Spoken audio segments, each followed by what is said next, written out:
Hello, welcome to the Winning Balance podcast. We are met with Josh. Thanks for jumping on. You got it, Tanner. I'm excited for this podcast. I DM'd Josh a long time ago. You slid into the DMs. I slid into in. the DMs. Nice. You have a solid reputation here in Utah. You've doing some big deals, which I love in real estate, in business in general. And I know you're going to dive into that. Sure. But I wanted to get you on the podcast for some time. So I'm glad we ended up golfing randomly with Morgan Menlove and got to know you a little bit more there. Yeah, it's fun. So excited to continue the conversation. Glad to be here. I love it. Well, Josh, I love for you to jump into your intro, who Josh is. I mean, from the outside, everyone knows you're successful. And I mean, it's easy. You got the Ferrari, you got the Bentley. What do you got? I've just never been a low key guy. Like even since I was 16, man, I had the big subwoofers in the Jeep, just banging around town. I've had a hard time keeping it low key. I'm not gonna lie. Yeah. It's just kind of built into my personality, man. Dude, I love it. And like when you get to know you, I am so appreciative that you're just genuinely who you are. And I think that's amazing. Yeah, it's kind of a catch-22. I would say I don't have a problem like living authentically, but a lot of people it bothers people. Like it can trigger people. They don't understand that.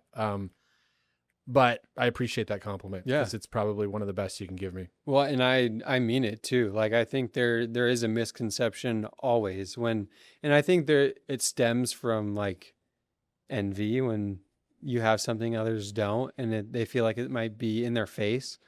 But if you have the capabilities to do it and you're genuinely who you are, I think more power to you. Yeah. And to echo that is like, I think the most important thing that we can do as people is live authentically. Yeah. Like whatever that may be, like we all have such different goals. What our dreams look like are different. Like some people could care less about having a big house or cars. Like people think I buy cars to flash. No, when I was a kid, I dreamt about having these cars. So now that I'm here, like I want to live my dreams because I really don't know if I'm promised 5 years or 50 more years. You know what I mean? Good for and you. There's really that balance between living in the now, but also preparing for the future. And so I'm just here having a good time. Yeah. Not going to lie, just trying to live the dream. So do you feel like, last question before we dive into your intro, but do you feel like Utah is like expects you to be humble because of their background, or do you think there's something in that in the weeds? Yeah, well, I don't think that's necessarily a bad thing, but definitely within our culture. I mean, if you're from Utah, you know that 50% now, it's gone down, but when I was growing up, it was probably more like 60, but 60% of the people are LDS. We're taught to be conservative. We're taught to live below our means.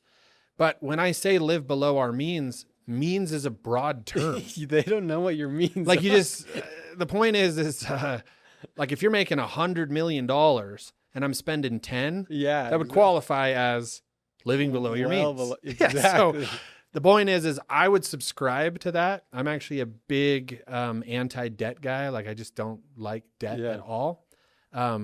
But yeah, it's all relative. So I really don't mind the conservative nature of Utah. But as long as that aligns with authentically who you are, right? Like, so true. You just got to be true to yourself. And I just think it's important.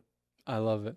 Well, I freaking love your cars. And I think once people get to know you, they won't see it as anything other than you're just doing you. So, well, and I'll tell you a quick story about cars. So every year we go to Lake Powell over the 4th of July. Like that's our big family trip. And we always go up to Evanston and get like a bunch of fireworks. And this year my son's going to turn 17. So I grabbed him and the buddies that are going to Powell with us.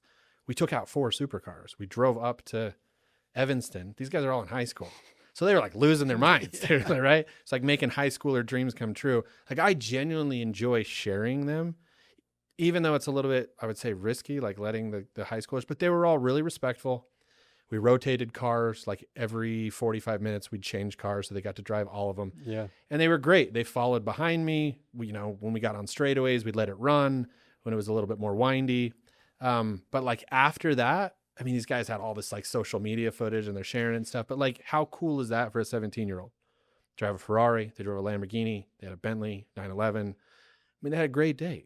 I mean, 17-year-old or 45-year-old, I feel like that's like once in a lifetime. Yeah, just sharing it Yeah. with them and seeing other people, like, just, I enjoy that. Like, That's it's not awesome. just for me, you know what I mean? Like, my son had a great time, his buddies had a great time. It was a cool experience. I love it. Yeah. Well, let's dive into who Josh is and a little bit more about what you do. We know you're a baller. I'm not a baller, but you're a I'm baller. just out here working, man. Just You're working. a baller. Just grinding away. I love it. I'll give you a 2-minute soapbox. Yeah. Because when you say who Josh is, I don't necessarily think this is exactly who I is, but this is usually the business intro that I'll give people. Okay. So in 2006, I took a company public. It was the first company I was involved in. There was prepaid debit cards and ATMs. You're way too young to remember that day, but at the time it was kind of hot, right? So we did a reverse merger, ended up taking that company public. It gave me a little bit of capital, and I was in my early 20s. I was like 24 when that happened. So I made a little bit of money. I got out of that and started getting into acquisitions, buying and selling small businesses myself. What type of businesses? We had bought a furniture company. Man, it's been forever. I'm trying to think. Construction services. I've been in the med space. It usually just kind of online businesses. We got into a couple online businesses. It just kind of came down to the deal structure and just whether I thought I could add value. My principles back then were different than they are now. I had to be really, because I was risking my own capital, I had to be really, really rock solid that if I bought something, my skill set would be able to immediately add value to that company. And worst case scenario, if I had to bail out of it or I had to run it myself, like I knew I could handle it. So I would only get into transactions that like I could drive. Does that make sense? Because it's still pretty young. Anyways, got out of that. And then I started having people approach me, like friends and family, and they're like, hey, we can see you're doing deals.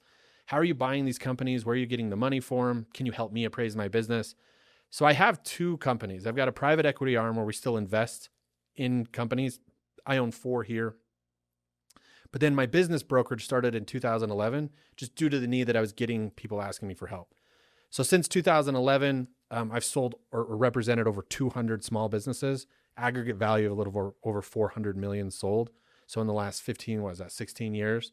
So I spend a lot of time there representing these small businesses. I'd say like 30 million and below.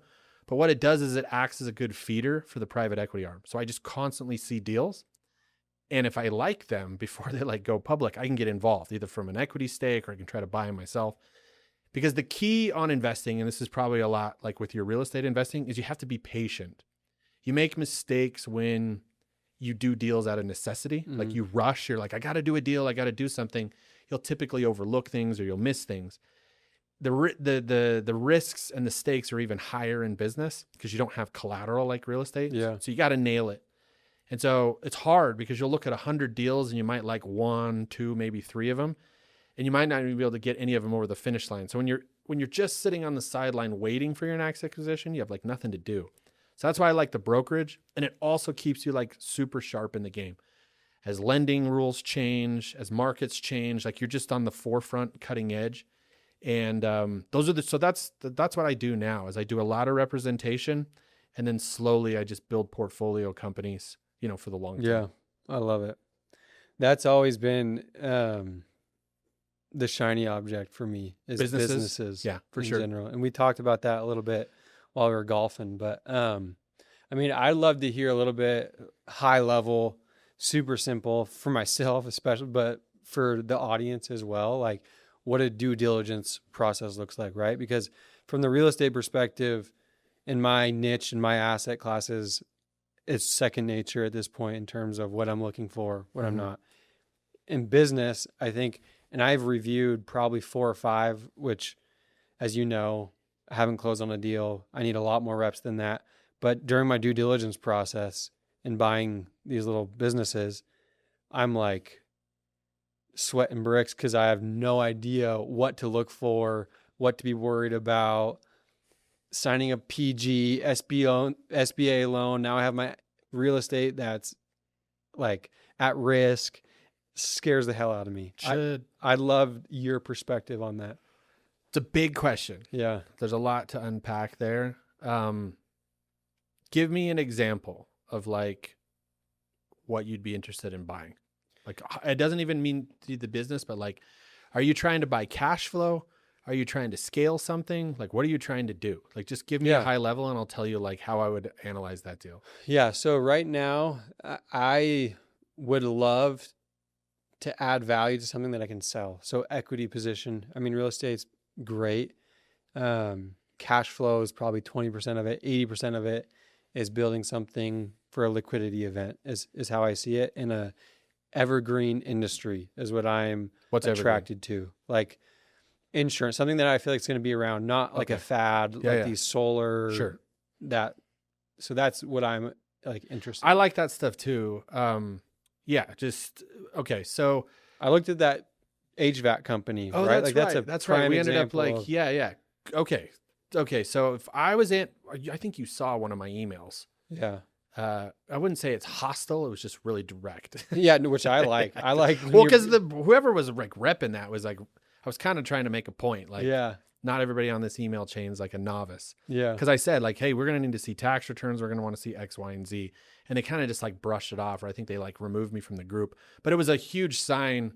Okay, so we'll just break down that HVAC company. If I was looking at that HVAC company, which is really hot right now, do you have any skills in HVAC? Mm-mm. Where are your skill sets? I'd say my skill sets right now are deal finding. Okay, deal finding. So how are you going to find deals for an HVAC company? There's no wrong answer. Yeah. How do you plug into an HVAC company? Yeah, I think my perspective, branding, I feel like I've done decent at. Okay. So maybe marketing is a better. Okay. Marketing's not bad. So you don't know anything about HVAC. No. If you had to go install HVAC or an AC unit, like you wouldn't know how to do that. Nope. Right. So you have to recognize where you're weak. Yeah. And then because it's a small business, you got to like you keep saying adding value, but really what you're saying is, how do I plug into this? That's how you add value. So sometimes you add value. You're saying I want to just have an equity position. So if all you want to have is an equity position, then you can only look at companies that have decent infrastructure in place. So like the companies that I'm involved with now, that I have equity positions in, see, they all have infrastructure. They don't need Josh to show up every day. Like I'm doing monthly meetings with these guys. I'm reviewing financials. I handle strategy, like legal strategy stuff, just based on how we position, debt strategy, things like that. But I don't do the day-to-day. So you got like those companies that they're going to have a general manager, and then they're going to have anywhere from like 15 to 30 employees below them. And so like if you lose one person or whatever, like it doesn't crumble. You know what I mean?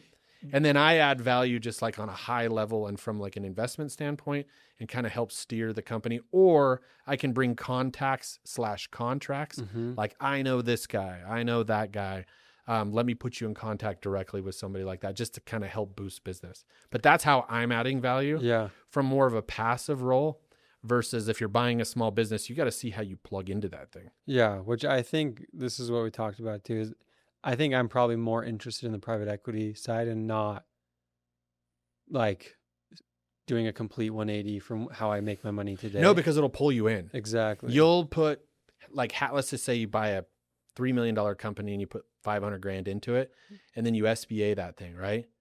Like you'll be really nervous if like allowing them to just run that thing when you've now leveraged everything that you have for this one deal.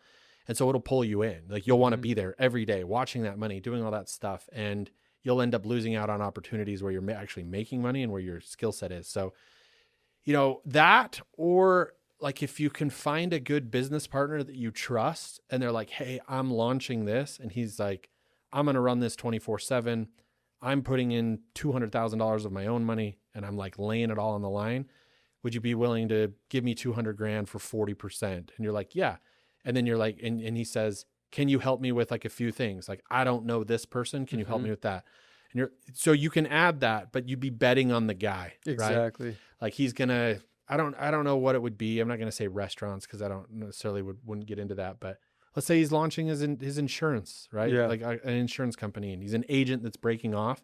He's been a really successful agent. He's taking his book, but he wants to build an agency and he like just doesn't have the capital to like build it out, but you believe in him, you trust him, he's a really hard worker, and you're like, yeah, I'll back you for, X. Like those are the opportunities you probably need to like hone in on. so that something doesn't draw you in entirely and out of real estate. You know what I'm saying? Yeah, that's what I want, I guess. Now, the more we talk about it, but my next question, which I'm glad you brought that up because it kind of answers it, but I mean, Josh, you're a business broker, you've had all this experience. How do more average Joes like Tanner get opportunities in the private equity that actually make sense? Well, private equity is just a term. Yeah, maybe whatever. Yeah, what so am I like, supposed to and say? it's kind of like one of those terms that just gets tossed around. Like Yeah. nobody really knows what it means. That's what I do. Yeah, that's fine. I'm just saying, really what you're looking for is to invest in an equity position Exactly. and then exit at some point. Like it's the same thing that I'm doing now. How do you find those opportunities? Yeah, like You got to get in the game and review a ton of deals. And so, getting in. so are people seeking out these out? No, it's these just like you got to start looking at businesses for sale I and see. analyzing them. So, how did you become successful at honing in your investment strategy with real estate? Didn't you see a bunch of deals you didn't like? Yeah, exactly. And then you Thousands, once probably. one penciled inside of your spreadsheet or however it worked, you were like, okay, this is it. The very first one, you were super nervous. You didn't know if it was going to work. And then all of a sudden it does. And you're like, okay, I have my formula. Yeah, And then you probably follow a similar formula, exactly. mitigates your risk. And then you just follow that. And then the success compounds. It's the same thing in business. You got to start looking at a ton of deals, even if it's just like casually or passively. The more businesses that you review, the more little nuances that you'll see on things that you like and things that you don't like. Like, do you like products? Do you like manufacturing? Do you like service-based businesses? And you just start to build that out. And you're like, I like this, but I don't like that. I like this, I don't like that. And then you'll also start to see deals that pencil really well based on price. And you're like, yeah, if this deal, if I can buy this at this price and put equity in and have somebody operate that, I can do that deal. But you won't know that, and just, you got to like review them. Take them through the entire process, even if you're not going to buy them, and just scrutinize them. And so, because then you'll start to recognize the ones that you like. And so then when a really good deal comes along, like, you can move quickly. So when you say that looking at businesses that are for sale, is that for reps, or if I don't want to be pulled in, am I saying whoever buys this, I will put in money alongside with them, or is it? Or you could find an operator. I see. Okay. Right? Like if you've got a buddy that's like, hey, I've really always wanted to own my business. And you're like, look, I found one, but here's the deal. And then you structure it for him. You're like, look, I'll give you the cash down. I want this percentage of equity. You got to qualify for the loan, and then you got to run this day to day. Is that something you want to do? Do a PG on it. Yeah, he would do the PG. You can do that. That's intriguing. But you got to find the right person. Yeah. Because if you miss on that, then it's a problem. Exactly. Which that scares me, but they're more volatile yeah. than real estate. And what I mean by that is the upside can be huge. Like, it's hard to get 30, 40% returns in real estate, right? Annual returns. Yeah, for take sure. out the depreciation. Yeah. I'm talking cash Yeah. on cash. It's very normal in business. Like, you can put $500,000 into a deal and you can make like 380 back your first year. But if the market changes, like, you could put $500,000 into a deal and you could make 50. Like, things can happen. You can lose clients, and there's not as much tangible assets like collateral, where if anything happens, you can just liquidate the asset, get out, maybe take a minor loss. I love real estate. It's great because it's a lot safer and more protected. But big cash flow, Yeah. it's more in businesses. They just are. So how often are people presenting deals to you now that you're in your position? Like personally, Yeah. not a ton. I mean, I get stuff, but I get random like investment stuff. Like, I don't know. Like, Just random. do you want Yeah. to invest in Breeze Airways stock before Yeah. it goes public? Like, yeah, that sounds cool. Or, do you, let's see, I'm just going to try to think of some of the stuff that's come across recently. Like lots of real estate. You get a lot of like real estate hard money loans. They know you have cash, so I've got like a general principle for that type of stuff. Not a ton of, I'll factor AR, factoring. Oh, I have heard it's like 9%. Yeah, there was like a dental teeth whitening company that just got this like huge contract with Kroger, Uh-huh. and they like couldn't handle it. It was like $500,000 a month or whatever, and they didn't have the money to like produce, but they had the Kroger invoices. And so I was like, yeah, I'll front you the cash to develop the thing, and then you just take a percentage off of that, because invoices from like Kroger or Walmart, I mean, those are solid. Yeah, like they're exactly. but they're net 30, they're coming every 30 days, and a small company can't handle those type of orders. They can't break into it. I just get lots of weird random stuff like that, but most of the time I'm saying no, right? And then just like the handful of times that they work, you say yes. That's a loaded question. But I mean, if we can rewind now to the start of the career, like, I mean, we talked at a high level, but I'd love, I mean, how long have you and your wife been married? 20 years. Yeah, we just went to Greece for our 20th. That's amazing. It was fun. I mean, I'd love to hear conversations with your wife about directions you're choosing, career choices, because business is extremely volatile, as you said, lots of risk at hand. I mean, the roller coaster that I've been on in real estate is wild, and I can only imagine yours is even crazier. So, I mean, walk me through the beginning of that, what conversations look like with the wife. And that's so funny that you say that. So I read this article maybe like 10 years ago. It was really good. And it was very similar to how our marriage works, because I didn't have any conversations. Right. That's like, when you're like, what were the conversations? Like, Yeah. I don't really like go to her and say, hey, I think I want to do this. Like, are you okay with that? Like, that's not how we work. So Gabrielle Union, the volleyball player. Yeah. Do you know who she is? Yeah. She's married to Dwayne Wade, right? Laird Hamilton. Oh, what? The big wave surfer. They live in Kauai. Oh, okay. Gabrielle Reese, not Union. You were correct. Yeah, She's married to Dwayne Wade. Gabrielle Reese is a like former Olympic volleyball player. Okay. And she married Laird Hamilton. There was this article on him because they kind of live a unique life in Kauai. And she was like, how are you married to a guy like Laird Hamilton who still surfs, 50, 60 foot waves, and he trains like an animal? It's like, he's just crazy, right? And she's like, early on in our marriage, we kind of struggled because we both had these big identities. I was this professional volleyball player. He was this big wave surfer. And it felt like we were living like two lives, and we were kind of conflicted, right? And she's like, and then what I realized was, with someone like Laird, you just need to get out of his way. Like, he doesn't need you to nag him to get up in the morning and go out and like achieve success. And the last thing he needs when he comes home is someone nagging him, because he's probably been out like literally facing, death all day. And like, you have no idea what he saw. He might come home like incredibly stressed or wiped out. So the last thing he needs is a wife that just like jumps on him like, where have you been? Da, da, da.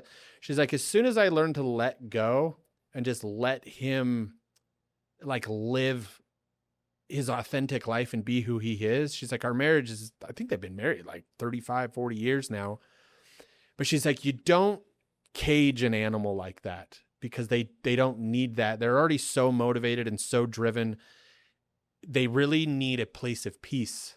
Like, when they go out and surf big waves and almost die every day, what they're looking for is they want to come home, and they need a meal, and they need a place to rest their head, and they need their best friend to like tickle their back or just like listen to their crazy story for the day. And she's like, that's really kind of been the recipe for our successful marriage. Loved the article.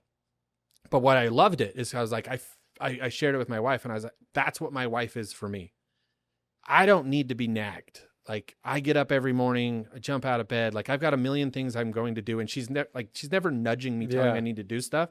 But what I do need is, when I'm out there, like fighting all these battles or dealing with just like chaos, I have to have like a home that's peaceful. Like, I need a peaceful wife. I need a loving wife. I need somebody that's just going to hear me like complain about whatever crazy nonsense that I had today, so that I can fall asleep and get up and go fix it tomorrow. Does that make sense? Makes perfect sense. So I believe that's when you talk about like the early career, I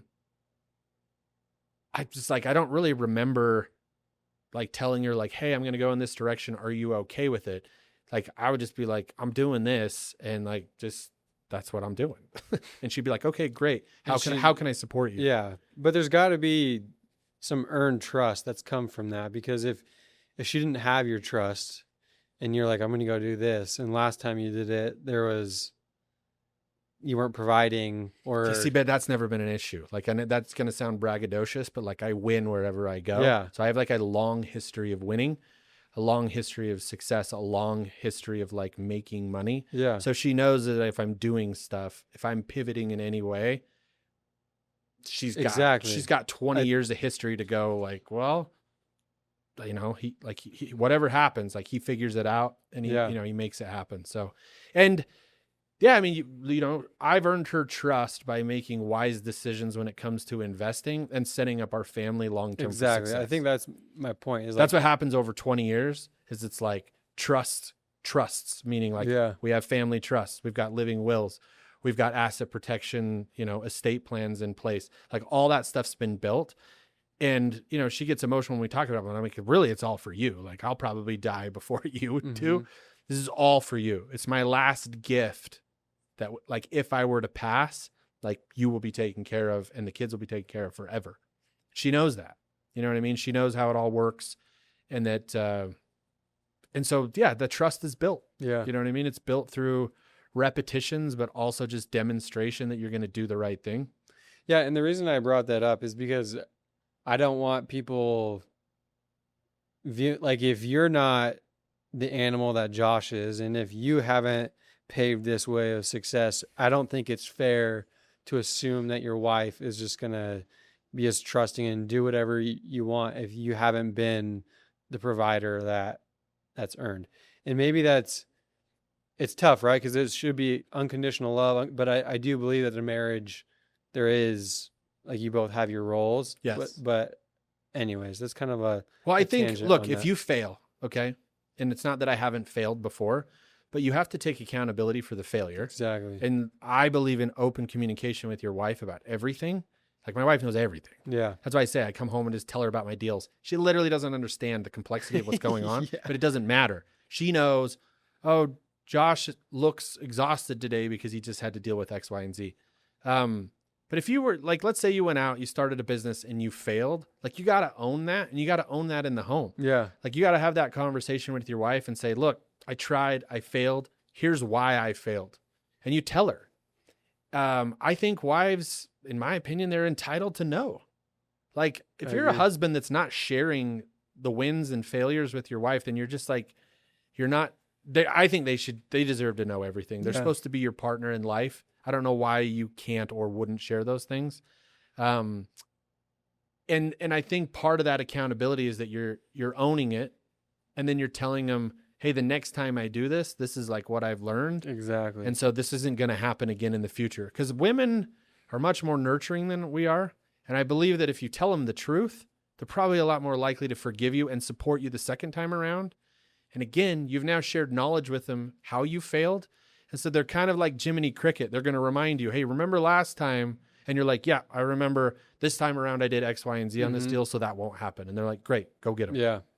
Yeah, in my opinion too, I feel like a lot of the trust is measured on how you show up in general. Like I think the losses are inevitable if you're taking risks. So I think it's less, from my perspective, about every result versus how you show up. And it, like, I think if you have your head on straight, if you're showing up every day, the wins are going to come.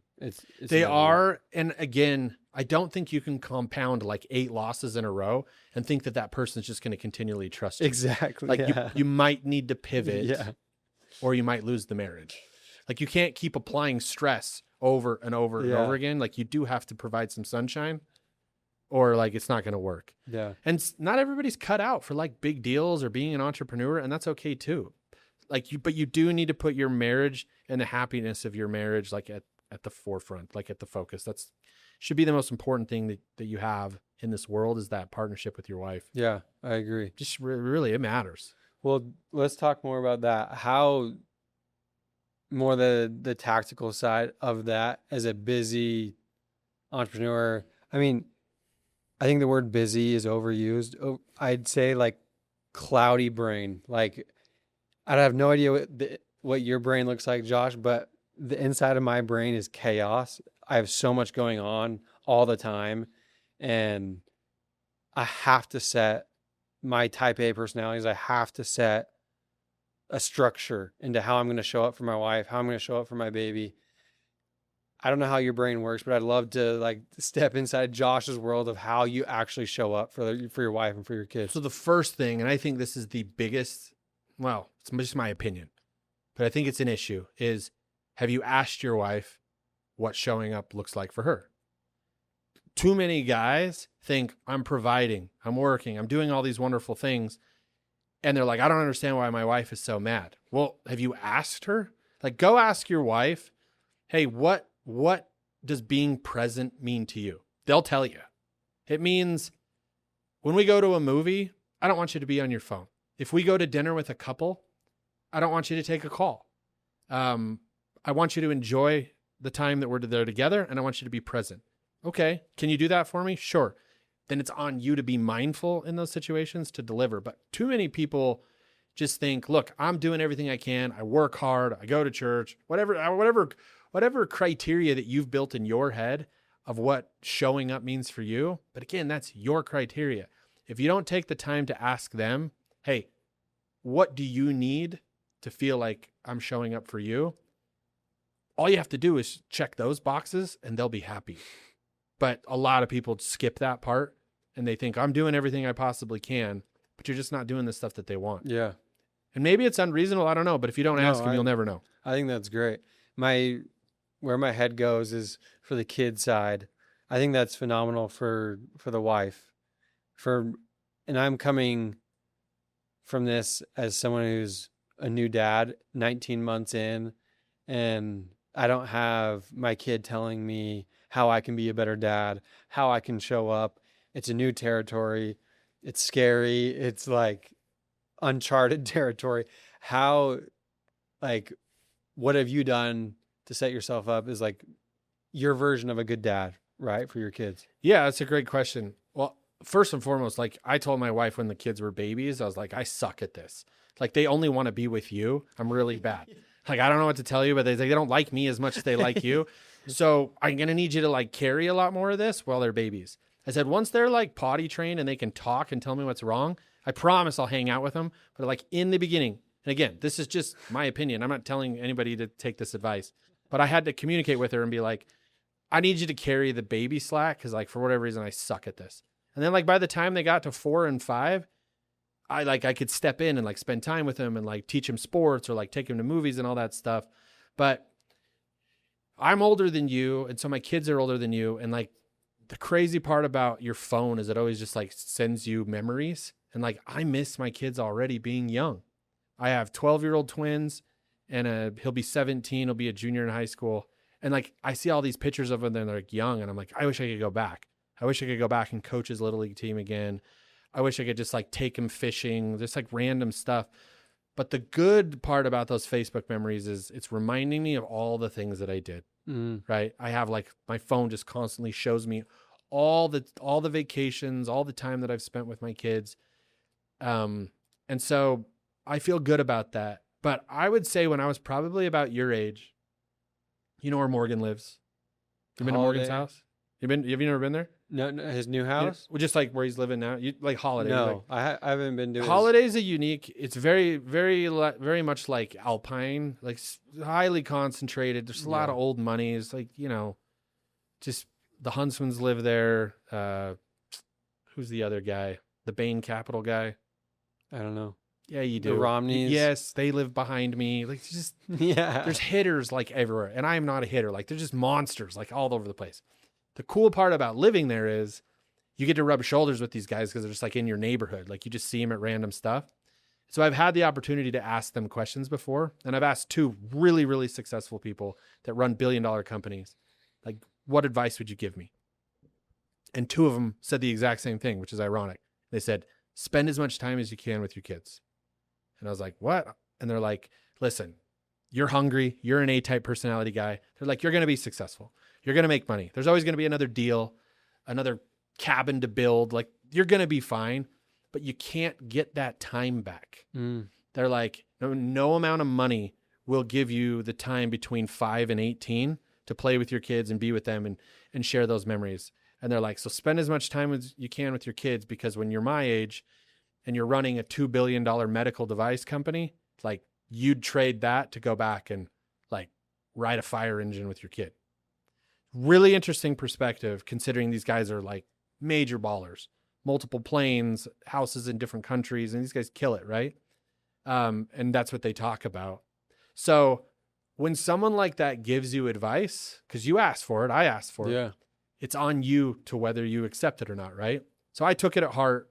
And as my career was growing, I never wanted to build my career so much that it would pull away from time with my kids. Because I trusted these guys and they were really successful. And I thought, oh, that's where I want to be. But I think they skipped out on a lot of time with their kids to build a $2 billion company. And so they're up there sitting on the mountain and they're like, it's cool, but I would go back and play with my kids. So I've always had to balance how much time does my business or businesses demand from me?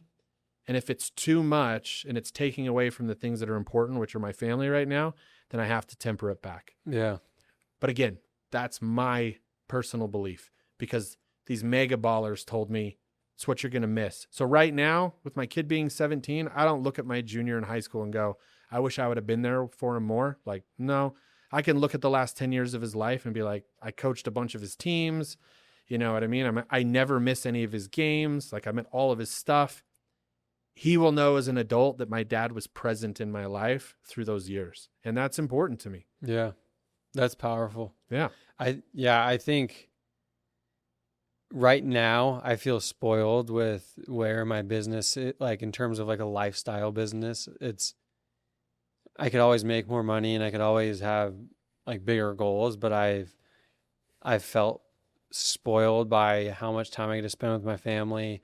Like, I'm leaving tomorrow for a month to go like be in Seattle while we sell our house, and I'll just be my wife and my baby and my parents and just different things like that. I feel blessed about, but it's this concept that I say all the time. It's like, I'm happy, but I'm not satisfied. And that type A go-getter in me is like never satisfied. And it's always like build, build, build. But that's my biggest worry that you've talked about, is that my focus to what really matters in my family and those relationships get skewed. So that advice I feel like is I'll tell you something that helped me a lot. Because I feel like you're at the age where you should be cranking. Your baby's 19 months old. Yeah. When my kids were little, I was still like really in the game. Because they're little and they don't remember if I'm there or not. Like, it's minor. I didn't start to like pull out until I was about 35. Meaning I was tempering back, still making great money, but being like, all right, I want to be around. I need to coach my kids' team.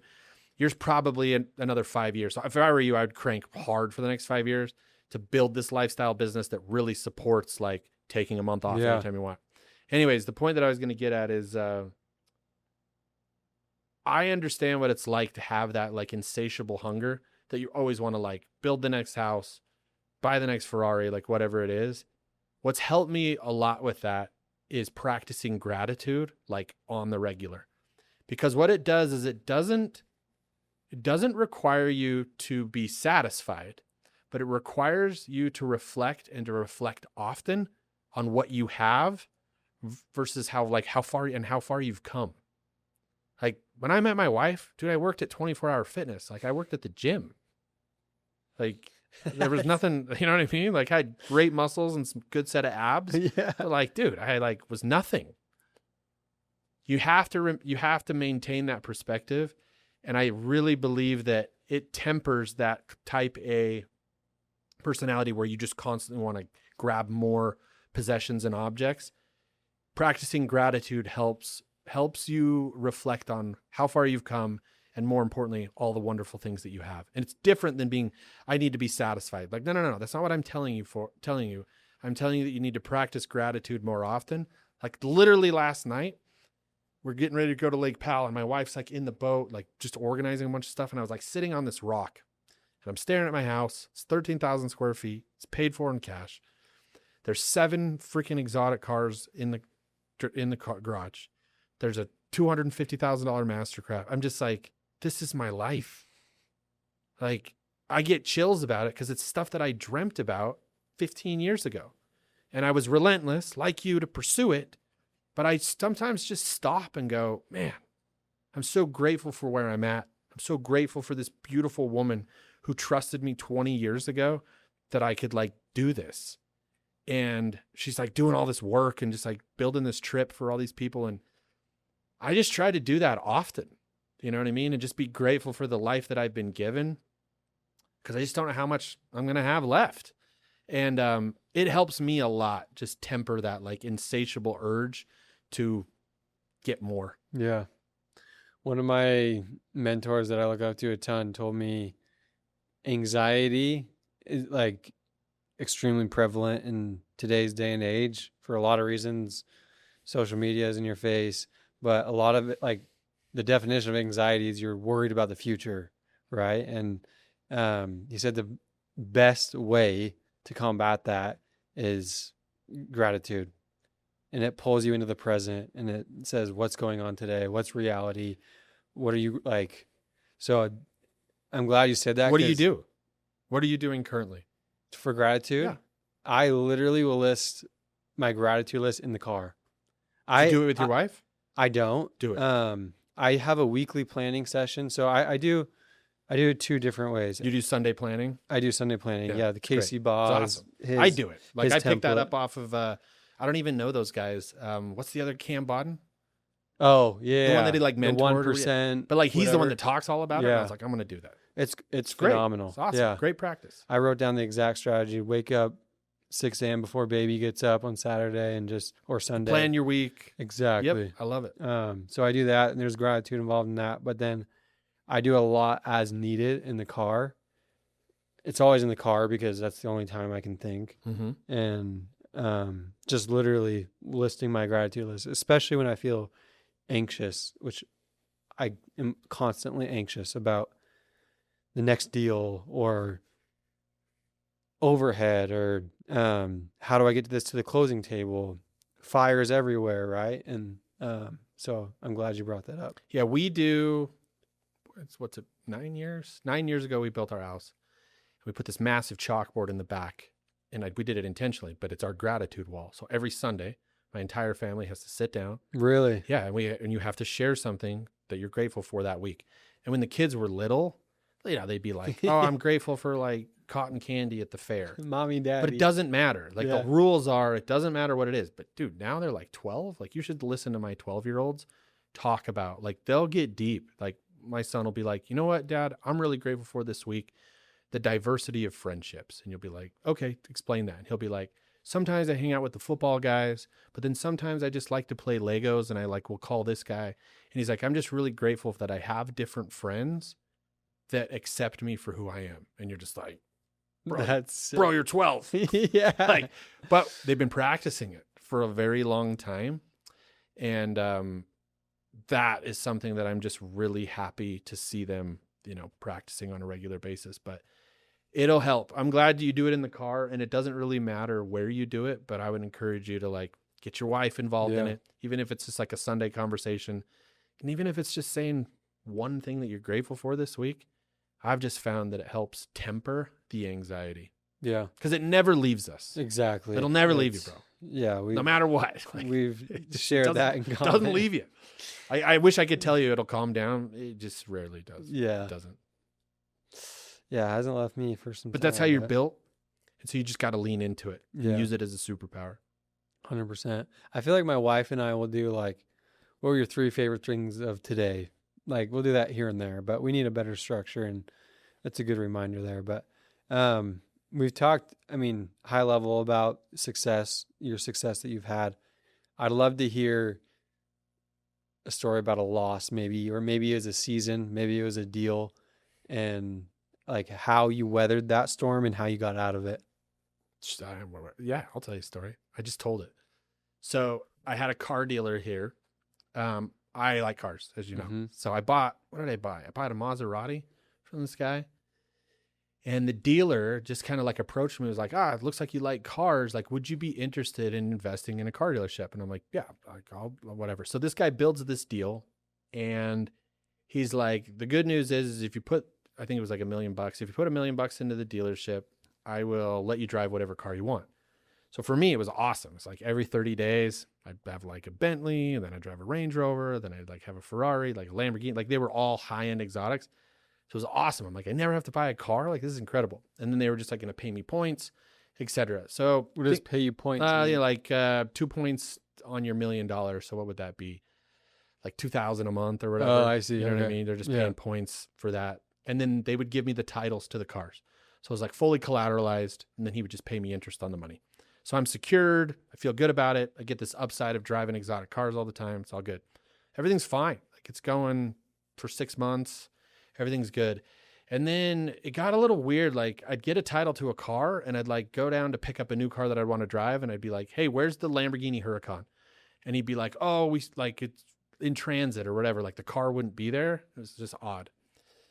But whatever. So I get a call from my brother. He runs, at the time he was at, I think, Larry H. Miller Honda.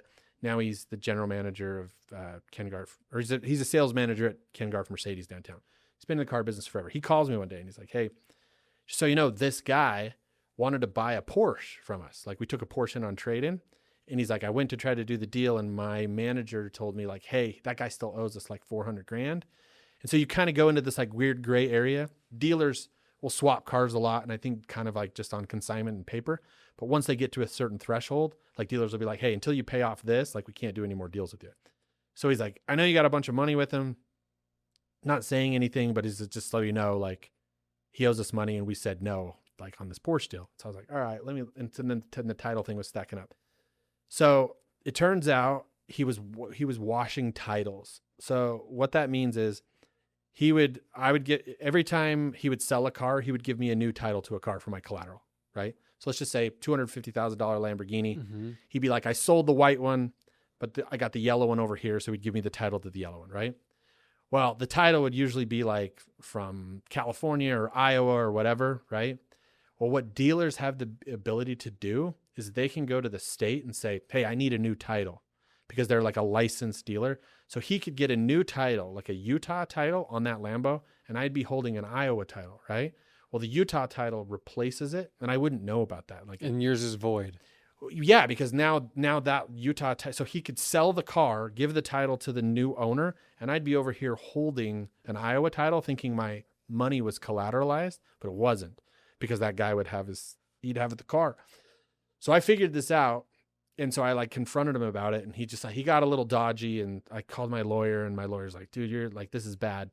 He's like, you need to get more evidence on this guy. So I was like, all right, so I'll just pretend like everything's cool. And I just started recording conversations, like every conversation with him, constantly recording him until I had enough evidence where he had like given me enough on tape where I was like, all right, we got him.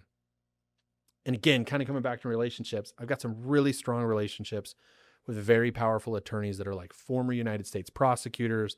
They've got ties into like the FBI and things like that. And so I took it to him and I was like, here's what I got. And he's like, all right, we got this.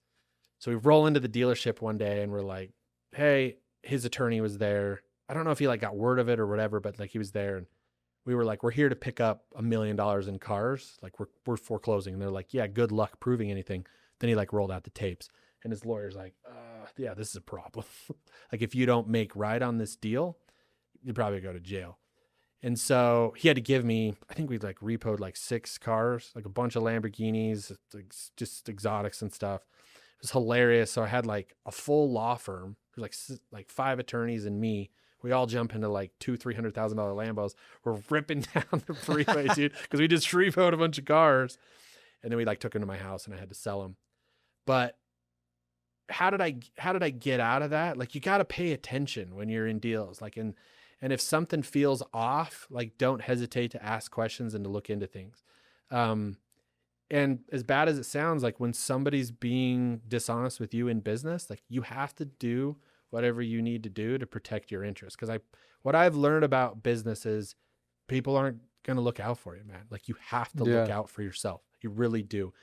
And you got, and what you're looking out for is your wife and your 19-month-old kid. And so you, like when I had to like gather up all those audio recordings, like people are like, whoa, man, that's kind of like gray. And it's like, no, Like I needed to protect that $1 million or I wasn't going to get it back. Like he was planning on defrauding me, like for sure. Yeah. Long story short, like within a year, he had done the same thing on a couple other guys, ended up stealing a bunch of money from an auction house. He paid some girl $30,000 to send the titles from the Manheim auction. She ended up going to prison. He sold all the cars because he had the titles, and then he just fled the country. So it was like only a matter of time. Like I just got lucky timing. He he was like gone within 18 months. I know. That's insane. So it sucks because like you want to get out there and you want to do deals. I liked the structure of that deal. It felt safe with the collateral. It had a lot of upside for me, but like the guy was just a bad egg. And so you got to pay attention, Yeah. right? If something feels off, look into it, ask questions. It's hard because it's like you can never completely avoid those. Like I had my biggest loss was like 180K. That for me was like detrimental. And I, at the time, talking to lawyers, blah, blah, blah. It's a weird creative finance deal. So 90% of the lawyers had no idea about this, this type of structure. And finally one supposedly ended up not helping me much. But anyways, I look back on that deal and I think all the time of like, what could I do to completely avoid that type of deal? And there's definitely like 3 or 4 things that would have prevented that. But I think of like when I was in it, like there's so much little details that you just learn from experience 100%. that are, it's overwhelming, right? And that's, I think, it is in real estate, 8 years of taking risks and like grinding my teeth. I feel like I'm at the tip of the iceberg still, but enough confidence to be dangerous. But stepping into the business world, I'm like, can I start this over again? And you're a real estate guy. You ready? Like this is happening right now. I'm pretty calm about it because I think we've got it all tightened up. We were doing, do you know what a double close is? Yeah. Okay. So you're familiar with that Yeah, concept. for sure. We were doing this big real estate transaction in April for like, I don't quote me on it, but I think it was like 3,000 or 30,000 acres up in Idaho, this big ranch, right? It's like 122 million. We put 57 million in cash, and then the conventional funding was going to come in. They were going to pay us a few points. It's like real simple. Money goes to escrow, it sits there, and conventional funding comes in, and then they wire that cash back, and all's good, right? The escrow instructions are very, very, you deal with escrow. They're not allowed to move that money. Exactly. They're like very strict, right? So we do this deal. The escrow officer stole $26.5 million of my money, wired it to some random attorney. Okay. I find out about it. All 4 alarms, dude, go off like immediately. I'm like, what in the freak is going on? Because they're not supposed to do that. Yeah. They breached the escrow agreement. This person wires $26.5 million to a California attorney, and the money's missing. And people are like, well, what do we do? Like, and everyone's like, well, calm down. It must be a mistake. And I'm like, dude, no way this is a mistake. I call, a friend who's got those ties, and I'm like, dude, this is what happens. Like, I need you now. Like, I'm calling in every favor I freaking have. He gets on the phone. We get to the right people. We get to a deputy director in LA with the FBI. They trace the wires, because I don't know if people know this, but like the FBI can pretty much do whatever the freak they want. If they find the wire, they trace the money, they see it, they freeze the money immediately. And then we had to go through this like big lengthy process, just proving that like it was our money and stuff like that. But like we got the $26.5 million within 3 days frozen. And even the FBI director that we were talking about was like, just so you know, like she's like, this happens like more than you think. And she's like, are you serious? This money was definitely headed out of the country. She's like, because you acted so quickly and because you have a friend who could like get to me, she's like, is the only reason this money's going to come back to you. Yeah. Try going home and telling your wife that story, bro. Oh my gosh. Crazy. That's happening right now. I think I'll get it like in October. but like it's frozen. Like right now it's So being, they seize it's it. being held by the U.S. Marshals. Like they have to go through this like whole protocol thing. Like they've got it, but like they have to like, you know, shuffle a bunch of paper. Bro is right, dude. This is freaking nuts. This is the stuff you deal with though. Like, and then like some of the other parties that I was dealing with that were involved in this transaction, they literally were like, Josh, if you wouldn't have been involved in this, I'm pretty sure everybody would have just gotten hosed. They're like, because you've done so many transactions and like, you know where the red flags are and you've got the contacts that you need to like basically freeze this stuff. They're like, you saved us, dude. Wait, why? You saved us.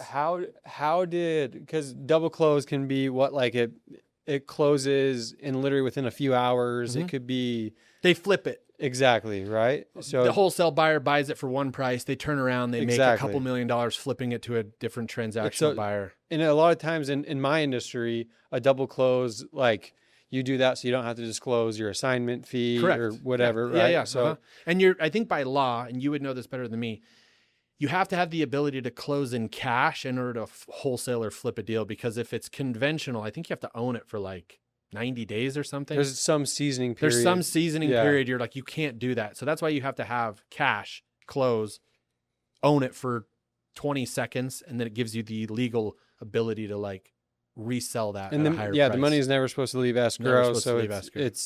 it's usually ironclad from most people's perspectives. Yeah, it's way safe. Yeah. Bro, this is like a big, it's like a big escrow company, but they had a rogue escrow officer who had just started. She'd only been there for 2.5 weeks. Don't ask me how she got involved in this transaction. And she was planted for sure. She's Oh, part exactly. Of this, she's Yeah, part of this she's- organized crime thing.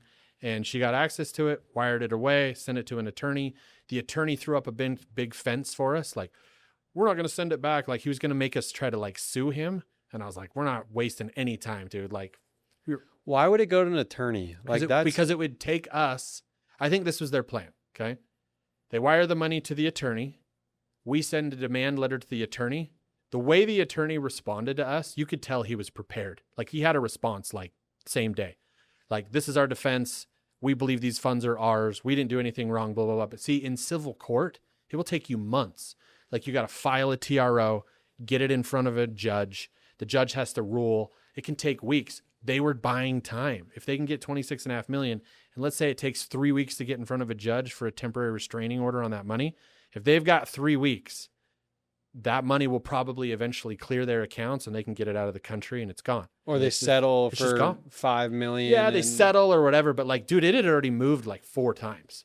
Like it went from like the escrow officer to the attorney to like 3 other business entities, like in a span of like 12 hours. Why would a California attorney, like, wouldn't that just automatically criminalize him and he doesn't have his license? You'd have to and- prove it. They had their defense ready saying a debt was owed and that money was supposed to be ours. And again, if you haven't been involved in like civil litigation, like I've been involved in it, it's a long, arduous process. And most of the time people run out of money to like go to the distance. And so I just think they were prepared for it, man. I think that was their fence.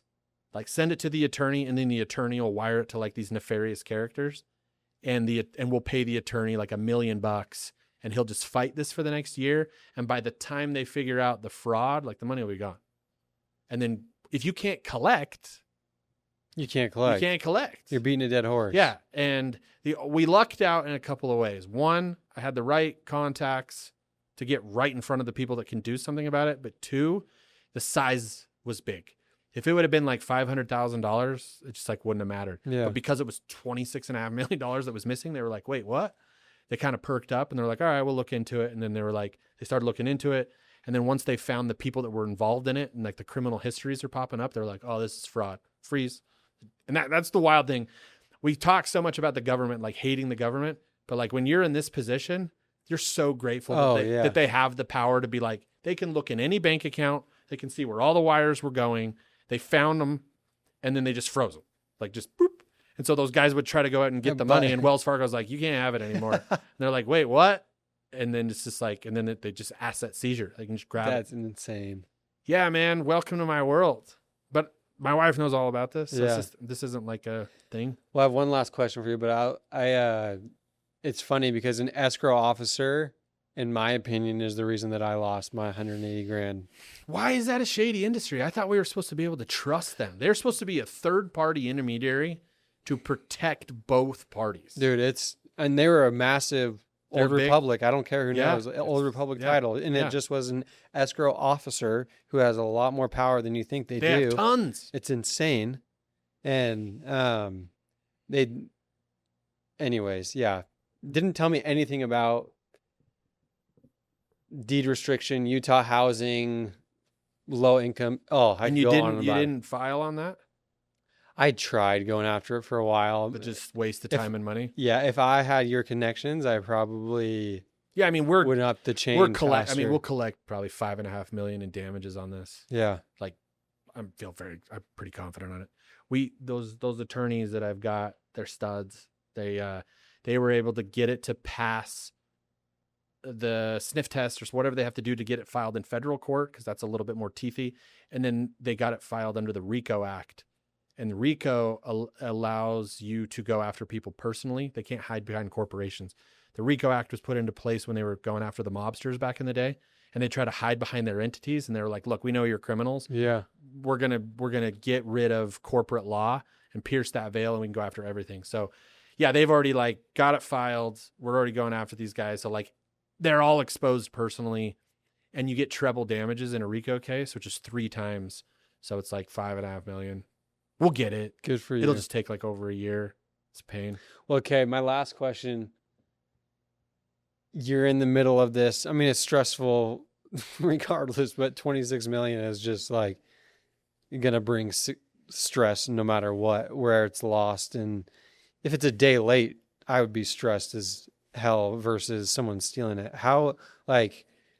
What do you do to show up for your family when you are in this dark,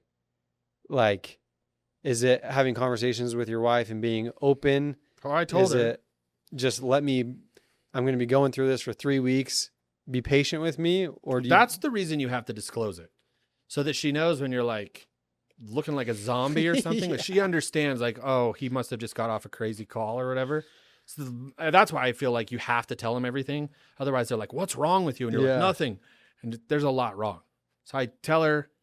And then, she's all upset. And I was just all right, look, here's the scenarios. If I can't because at the time I told her, I wasn't certain that we were going to get the money back. It was early. It's probably right when it happened. I was we'll sell some stuff, whatever it takes. We'll just move some stuff around. We're good. Don't worry about it. We'll figure it out.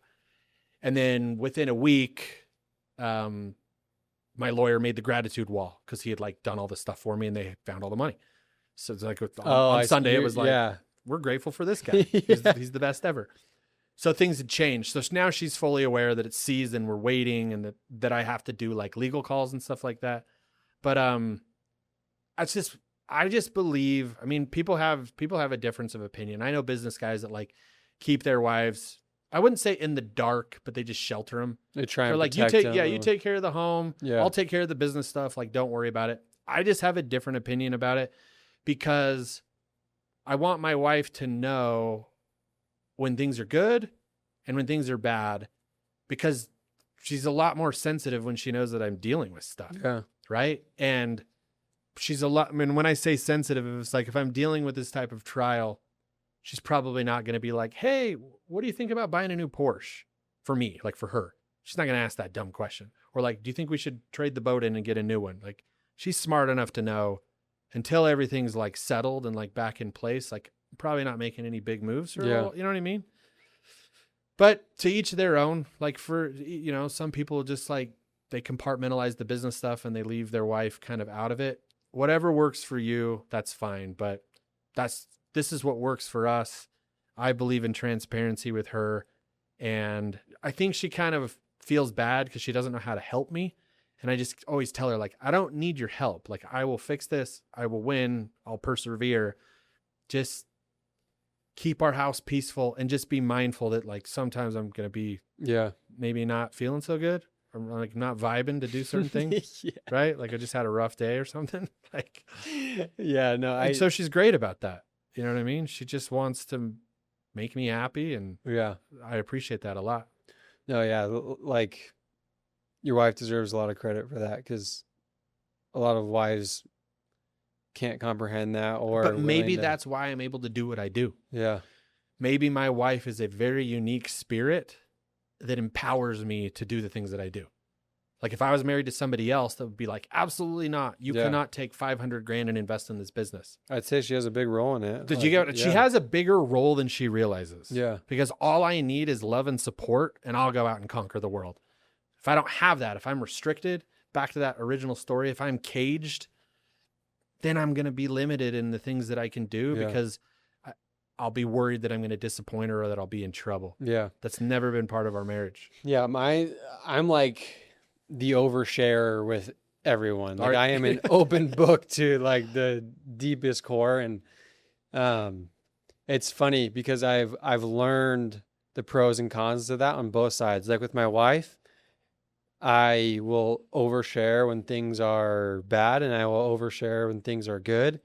And when things are good, she wants to spend some money Hey. because she knows I just made this much made on a some money. deal. She wants to spend it. Exactly. But and then when things are bad, then obviously there's that more support, and which I'm very appreciative of. But also it's been kind of a unique perspective with being an open book on the other side with friends and family. And I've honestly, like, something that I've been going through is I feel almost that as I grow in business and real estate and success, sharing my wins, I've felt is a lot more uncomfortable because, and success is subjective, but like to the average person, telling them how much I made on a deal, I'm getting different reactions now. Back when it's like, oh, I had a really good month, or I got a promotion, or when I was in tech sales, I was President's Club, like whatever it might be, versus now, like being an open book, I almost feel like I have to hold some stuff back. And it's been a unique I'd love to hear your thoughts on that, because now You're me 15 years ago. When I was a millionaire at 27 and just up and off from there. One of the things that I've learned is it's really difficult to become successful at a young age and think that you're going to share that with your peers and that they're just going to be like receptive of that. Yeah. Like probably 80% of the people that you're sharing that with are not happy that that's happening for you. Exactly. And I hate to say that, but it's because they just wish that it was happening for them. There's a little bit of jealousy there. I'll tell you, one of the things that I've really enjoyed about being a little bit older is I have a lot of friends that are a lot older than me. You remember we played golf? Mm-hmm. Steve was there? Yeah, Like Steve. Steve's a friend. He's like 20 years old. He's awesome. Yeah. Dude, bro is a He's a baller. baller. Yeah. But if I were to share a story with Steve about a win, a success, or a failure, there's not going to be any jealousy or anything like that because one, he's already lived it. Two, he's at a level where it doesn't create jealousy for him. And so don't be surprised if your friend group changes and you start to spend more time with people that are older than you, and don't shy away from it.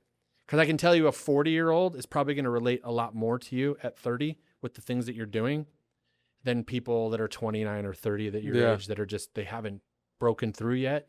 Because it happened to me. Like my friends just got a lot older. And what's crazy is I don't really do a lot of deals with my friends, but I like being around people that can understand like my position of what I'm going through.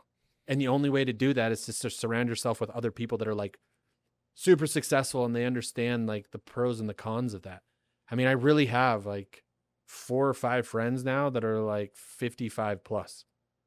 And that sounds, you're like, oh, that's weird. They're kind of old. And I'm like, yeah, but they really like understand it. Yeah. And they're great to be around because I think I'm not there yet, but I think when you hit 50, I think you'd like just stop caring. Like a lot of these guys that like I know that are like past 50, like, dude, they just don't care anymore. They're like, they're happy with where they're at. They're not trying to impress people. They only want to be around authentic people. You know what I mean? They sniff out BS like super fast. And I like being around people like that where there's not angles. Like they're not trying to be your friend so they can figure out how to do a deal with you or something like that. And there's nothing wrong with that, but it happens a lot in those younger years. You know, is this guy really my friend or is he posturing to like try to do business with me? I think the older you get, you just start hanging out with people because you like them, and you may or may not ever do business with any of them, but you genuinely enjoy spending time with people that like they get you. They've Yeah. already walked your path. I've noticed my friend group. I used to feel guilty towards this because maybe there still is some guilt now that I'm saying it out loud, but it's like I've heard all the time, do you feel like you're too good for these people? But that's not And what it that's- is. And that's in my heart, I know it's not. My group of friends has gotten extremely small, Mhm. and it's not that I'm like too busy for these other people. I just keep it super, super, super tight to these core. And then, yeah, my broader friend group is changing, and it's older people, and it's complete different walks of life. And sometimes I'm like, well, yeah, there's maybe some guilt. And I know people probably think it's because I think I'm better than, but at my heart, like I know. It's not the case. Give yourself a little bit of slack. I mean, look, we're all on different growth trajectories. Every human being out there, right? I mean, I probably will not understand what it's like to be a billionaire ever in my life, right? Yeah. They're way too far advanced for me.